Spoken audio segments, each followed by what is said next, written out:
legend.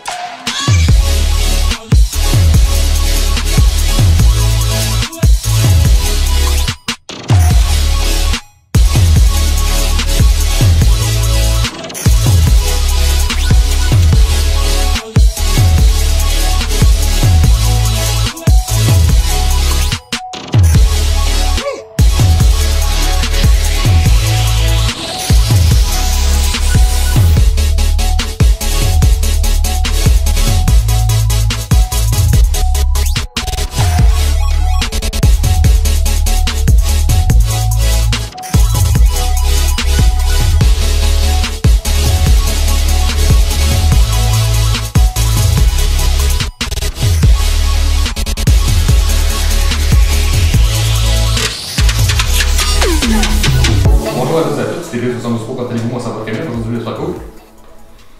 Bonjour à tous et à toutes, ici TD72 Pro. Comment allez-vous? Moi ça va super bien aujourd'hui, vidéo super cool. T'as copié mon intro, t'es bon. Yes! Aujourd'hui on parle de le vélo, tout simplement, parce qu'il y a plein de gens qui ont eu des questions.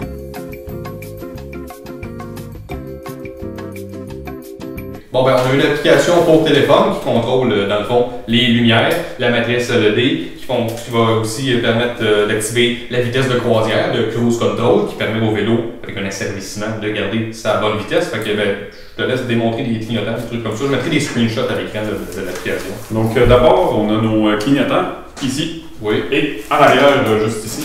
Et voilà. Camille l'a très bien fait fonctionner. On a un cruise control qu'on peut pas Ouais, faire. ça, on peut pas le démontrer quand il y a personne dessus. Je peux vous montrer ce que ça donne en ce moment. Faut qu'il y ait du poids pour que ça fonctionne, sinon la roue compense trop fort. Donc on va l'arrêter. Ça prend de l'inertie au vélo pour que le cruise control fonctionne bien. Ensuite, Les phares avant. Ouais, les phares avant. On va fermer les flashers parce que c'est un peu violent. Donc, c'est ça, les phares avant. On a ensuite la matrice LED qui est complètement personnalisable. Ça prend une couple de petites secondes avant. Voilà, c'est allumé. C'est allumé. Puis là, on peut faire afficher les images qu'on veut en avant. Donc, en ce moment, je crois qu'on a un logo Hydro-Québec.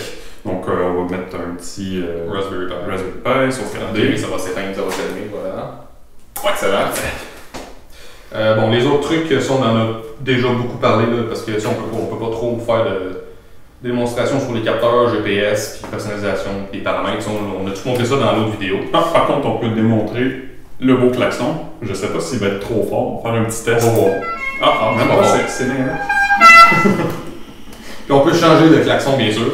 Il est personnalisable, donc on va mettre un klaxon de voiture bien classique. Et voilà. Le tour est joué. Donc c'est ça, fonctionnalité c'est pas mal ça, il y a le GPS et tout pour qu'on puisse faire l'optimisation de parcours si on veut, parce qu'on peut voir toutes les données GPS sur l'ordinateur après avec un petit logiciel qu'on a fait qui va prendre les données sur le pipe et qui va mettre ça dans l'ordinateur automatiquement super facilement. Fait que je pense que point de vue fonctionnalité, on a fait à peu près le tour. Fait que là, ça serait quoi? Hardware? Spécification du vélo. Donc, Ah oui, c'est vrai. on peut commencer à parler des batteries. Des batteries? C'est 3 batteries 12 volts en série, 20 ampères-heure. Donc 36 volts en tout. Ouais. Capacité, on peut rouler environ 2 heures à capacité moyenne si tout est activé, donc la matrice, les phares puis les flashers. Si vous roulez dans le fond à 20 km/h, à peu près 1 heure, ça devrait être bien raisonnable, sinon ça résume bien ça. Le moteur? Moteur 500 watts.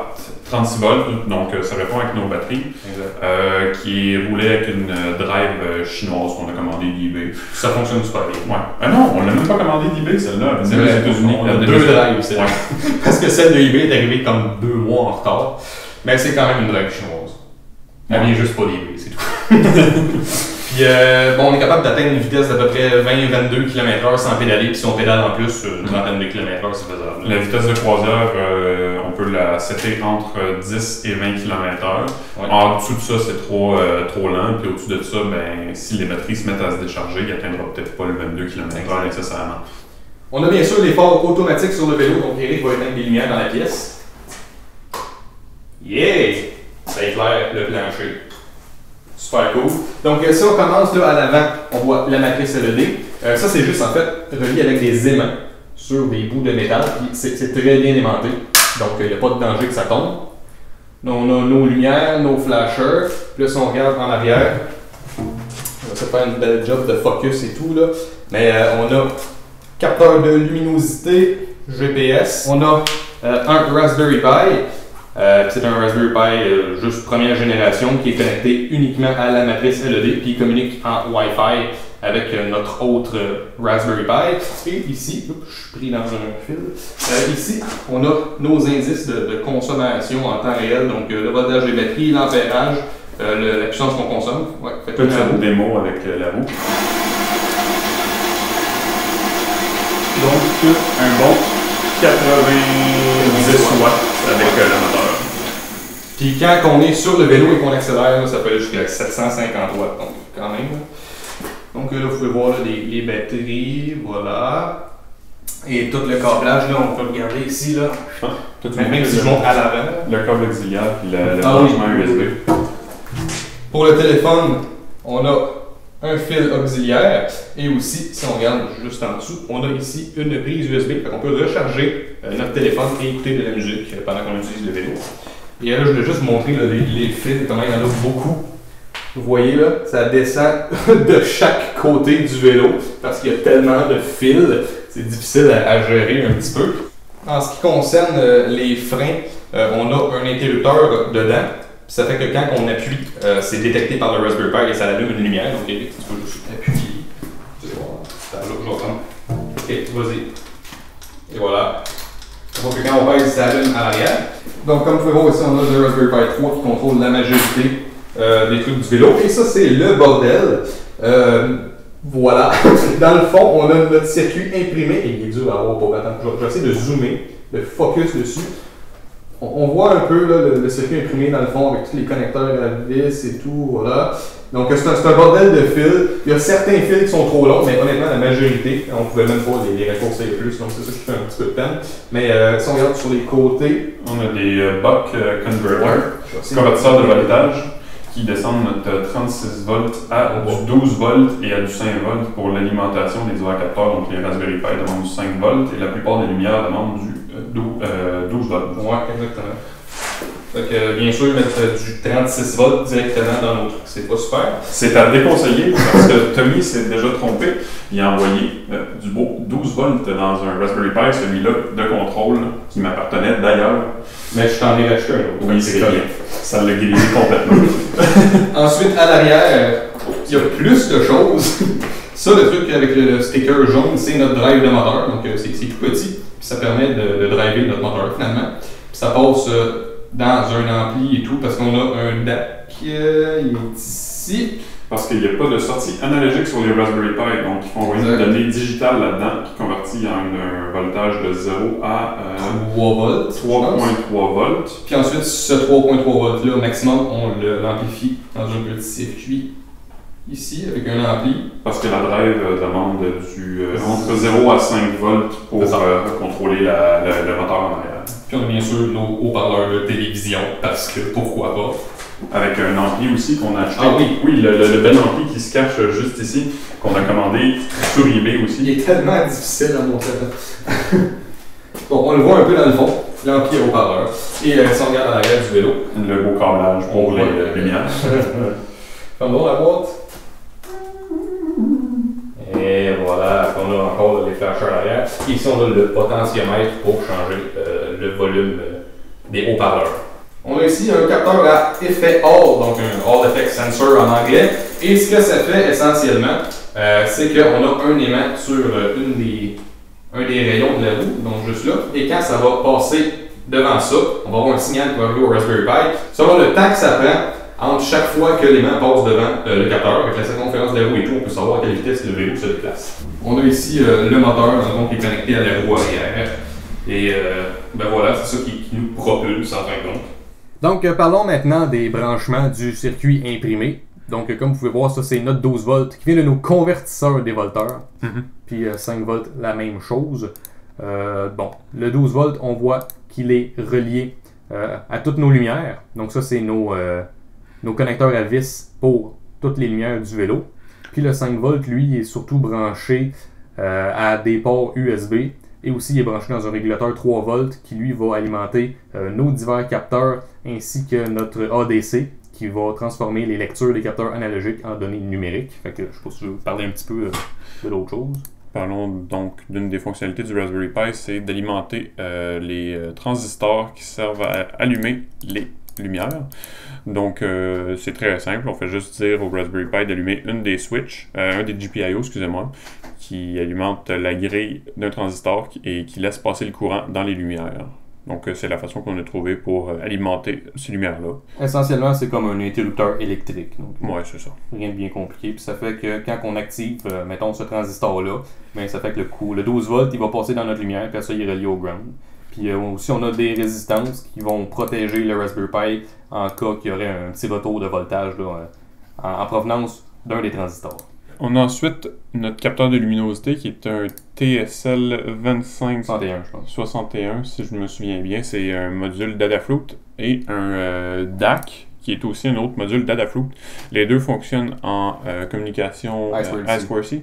Donc, sont connectés sur le même GPIO, puis en leur envoyant leur adresse spécifique, c'est possible qu'ils nous retournent les valeurs qu'on veut lire. GPS aussi, que ça c'est pas très compliqué. Il est relié en communication série. C'est juste une façon plus propre de connecter toutes nos lumières puis tous nos capteurs au Raspberry Pi à travers un câble à ruban 40 pins. Déjà qu'on a beaucoup de fils dans la boîte, ça aurait été juste le chaos. Le chaos, oui. Fait que, après avoir fait ce circuit schématique, après ça on passe au circuit imprimé. Donc je vais juste enlever les power planes rapidement. On voit un peu plus à quoi ça ressemble. Nos connecteurs à vis sont tout le tour. C'est plus simple pour les connecter que de les mettre dans le centre parce que c'est juste plus logique comme ça en fait. Exactement. On a certains comment ça s'appelle? Condensateurs de découplage. C'est ça, on a des condensateurs de découplage, j'avais juste le mot anglais en tête, qui va permettre de filtrer le bruit indésirable. Ensuite, qu'est-ce qu'on a? Ça, c'est donc le MCP3008 qui va faire, c'est notre ADC, là, finalement, convertisseur 3.3 volts, quelques résistances par-ci par-là. Nos transistors sont ici. Donc on peut voir les connexions qui sont en rouge, c'est les connexions qui sont en dessous du PCB, et les connexions qui sont vertes, c'est ceux qui sont sur le dessus. Donc si je vais en vue 3D et que j'amène ça ici, vous allez voir, c'est absolument magnifique. Oups. Oh.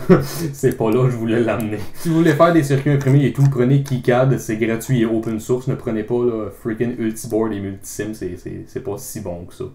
Vous voyez un peu, là, ça donne quoi avec les traces. Ça, c'est nos connecteurs auto, le MCP3008, le connecteur 40 pins. Puis là, si on regarde en dessous, on a tous nos autres trucs. Donc voilà.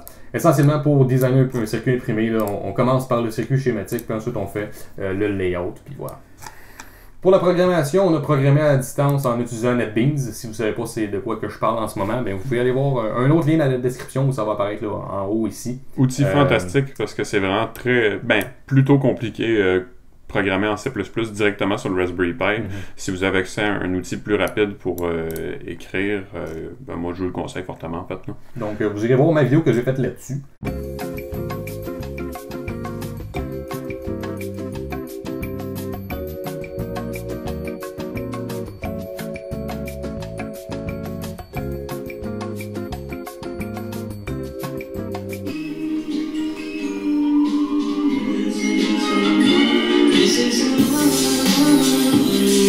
Donc, on va maintenant répondre aux questions que vous nous avez posées. Donc, il y a Oparop qui nous demande quel est le poids total du vélo.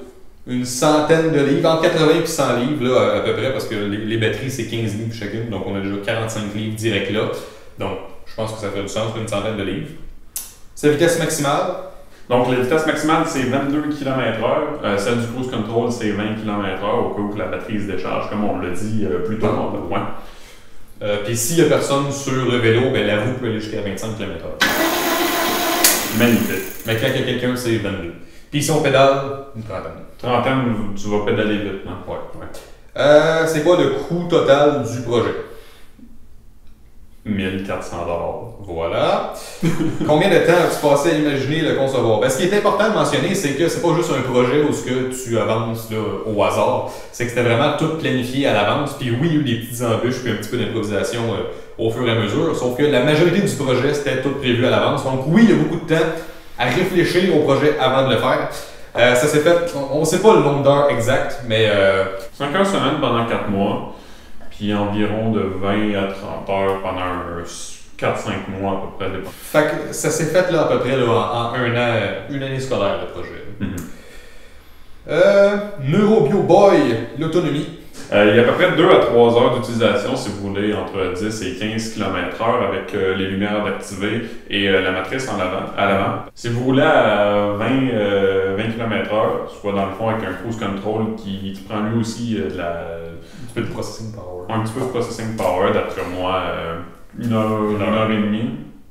Le coût à bricoler soi-même, on en a déjà parlé. Bricolage Man, c'est freaking cool comme nom. Quelle est la puissance des batteries? C'est 3 batteries de 12 volts en série, donc 36 volts, 20 ampères, ce qui est un peu plus que le vélo de base qu'on avait qui était des 14 ampères. Ouais. Puis bien sûr, bon, la puissance, on l'a jamais utilisée au maximum parce que le moteur est tout. En tout, ça consomme jusqu'à 750 watts, puis ça, c'est pas le maximum des batteries. Si tu es dans une pente et que tu pèses dans le fond, tout est activé, 750 watts. Parce que ça peut sortir beaucoup d'ampères des batteries comme ça, bien sûr. La durée de la batterie, on en a déjà parlé. Est-ce que les composantes électroniques consomment beaucoup en ampères ou en watts? Bon, là, on est en veille, 9.3 watts quand tout est éteint. Là, en ce moment, on est à 35 watts environ. Puis toutes les lumières sont allumées. Puis si je spam le klaxon là du son, à moitié maintenant. Puis attends, on va éteindre la musique, là, le DJ pas, c'est bon. Ok, si je spam le klaxon, tu me diras ce que tu lis. Ça a monté à peu près de 7 watts. Ça passait, en fait, ça essaie, dépendamment de ce qu'on fait, c'est entre 30 et 35 watts si les lumières sont activées. Puis si le klaxon est activé, ça monte à 37 watts.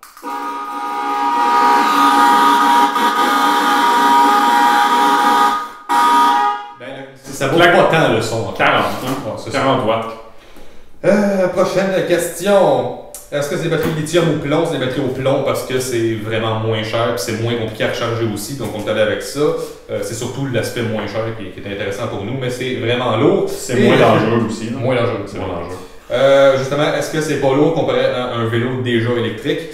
Ben c'est sûr que nous on a des gadgets et tout dessus, donc oui c'est quand même lourd et on n'a pas un corps en carbone ou en aluminium, c'est vraiment de l'acier. Puis je pense que juste le corps est super lourd. Là. Je pense que les nouveaux vélos aussi, c'est plus des batteries au plomb. Non, c'est ça. Les nouveaux vélos, c'est surtout des batteries au lithium, donc oui, il est freaking plus lourd qu'un vélo électrique qui serait sur le marché, là, c'est clair.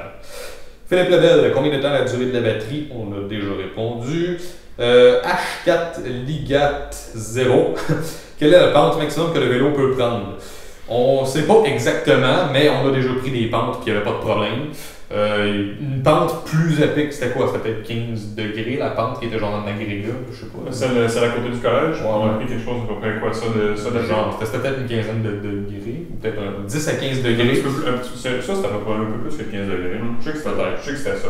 En tout cas, là, le vélo, il y avait plus de difficultés. Je montais pas plus vite que 9 km/h, puis à un moment donné, il a fallu que je pédale pour l'aider un peu. C'est possible de rouler dans le gazon aussi. Le gazon, ça marche assez bien. Delta Block Boo. Est-ce que c'est une application développée en Visual Basic pour notre application qui nous sert d'aller chercher les données du Pi vers l'ordinateur? Non, c'est pas du Visual Basic, c'est fait en Qt, c'est codé en C++, orienté objet et tout. Et ça utilise aussi WinSCP pour créer dans le fond la connexion SFTP. Donc voilà. Stewin qui demande est-ce que le e-vélo pourrait récupérer de la batterie en pédalant en ajoutant des panneaux solaires aussi, par exemple? Je peux répondre. Oui, ça serait possible.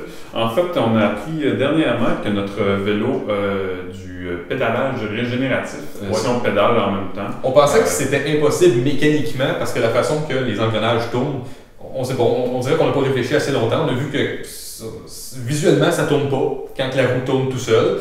Dernièrement, ça roule à l'intérieur parce qu'on a vu qu'on rechargeait nos batteries depuis le début et on ne savait pas c'est ridicule. La fusible ici a sauté, puis quand le père d'un de ses amis a décidé de pédaler avec, mais les lumières s'allumaient comme par magie, donc il y a du courant qui passe. En fait. Apparemment, mécaniquement, même si on dirait que ça peut pas marcher, ça marche. Voilà. L'électronique, c'est un peu comme la salerie. Si c'est ça, exactement. Tu sais pas trop, mais ça marche. Puis notre drive de moteur, ben, dans le fond, elle gère ça automatiquement. Quand elle voit un retour d'électricité, ben, elle l'envoie dans les batteries. Donc, c'est pas aussi compliqué que ça.